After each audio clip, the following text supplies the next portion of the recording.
नमस्कार, बी न्यूज मध्ये आपलं स्वागत। मी महेश्वरी गोखले। एक नजर आजच्या महत्त्वाच्या घडामोडींवर।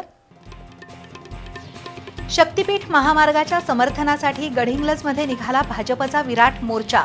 आमदार शिवाजी पाटील यांच्याकडून राजू शेट्टी यांच्यावर टीकास्त्र। मोर्चेकऱ्यांच्या हातातील फलक ठरले लक्षवेधी। जिल्हा परिषद आणि पंचायत समितीची प्रारूप प्रभाग रचना जाहीर। कोल्हापूर जिल्ह्यात 68 गट आणि 136 गण असणार। हरकतींसाठी 21 जुलैपर्यंत मुदत। कोल्हापूर महापालिकेच्या नगर रचना विभागातील अधिकाऱ्यांना नागरिकांनी धरलं धारेवर। भ्रष्ट आणि निष्क्रिय अधिकाऱ्यांचा निषेध करत केलं दगडांचं पूजन।